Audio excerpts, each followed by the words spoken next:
வணக்கம். நெருப்பு தமிழன் விஜய் ஒரு வீடியோ போட்டுட்டாரு. இப்போ உண்மையிலேயே ஒரு ஆண்மையுள்ள அரசு இந்த திமுக அரசாக இருந்துச்சுன்னா எங்கே விஜயை கைது பண்ணுங்க பார்ப்போம். தமிழக வெற்றிக் கழகத்திற்கு ஆதரவாக வீடியோ போட்டிருக்கிறாங்க, அரசின் மீது அவதூறுகளை அள்ளி வீசி இருக்கிறாங்க, காவல்துறையை விமர்சனம் செய்திருக்கின்றார்கள் என்று நம்ம ரெட்பிக்ஸ் அதனுடைய உரிமையாளர் ஒரு பத்திரிகையாளர் அண்ணன் ஃபெலிக்ஸ் அவர்களை கைது பண்ணியிருக்கிறீங்க, அவங்க குடும்பத்தை கைது பண்ணியிருக்கிறீங்க. அதற்கப்புறம் யாரும் பார்க்க முடியாத அளவிற்கு அவரை மறைச்சி வச்சுருக்கிறீங்க. அதற்கப்புறம் எனக்கு தெரிஞ்ச வரையில் என்னுடைய நண்பரினுடைய ஒரு மைத்துனர் ஒருத்தரை பாரதிய ஜனதா கட்சியில் ஒரு மாநில பொறுப்பாளர் அவர் பேசியதற்காக அவரை கைது பண்ணியிருக்கிறீங்க. இப்போ இதெல்லாம் எனக்கு தெரிஞ்ச வரையில் கைது பண்ணியிருக்கிறீங்க.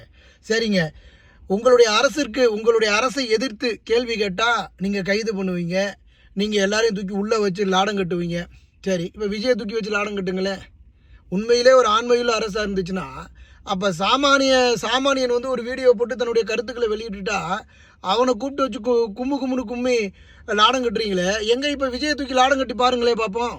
திமுகங்கிற ஒரு அரசு இருக்குதா, இல்லை தமிழ்நாட்டில் திமுகங்கிற ஒரு கட்சி இருக்குதான்னு பார்ப்போம். பாரம்பரிய கட்சி 60-70 வருஷ கட்சின்னு பீத்திக்கிட்டு தெரியுறீங்களே.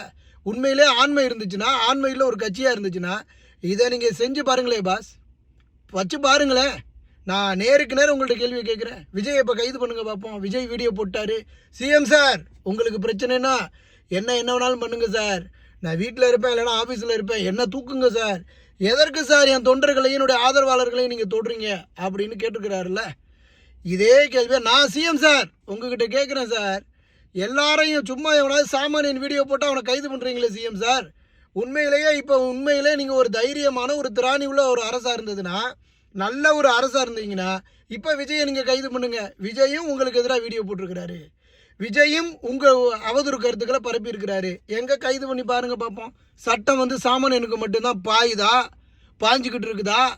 அப்போது ஓரளவு வசதி இருக்கிறவங்களுக்கு, பெரிய பொறுப்பில் இருக்கிறவங்களுக்கு, ஒரு செலிபிரிட்டியாக இருக்கிறவங்களுக்கு உங்கள் சட்டம் செல்லுபடி ஆகாதுங்கிறது இப்போ தெரியுதா? அதிலிருந்து சிந்தித்து செயல்படுங்கள் மக்களே.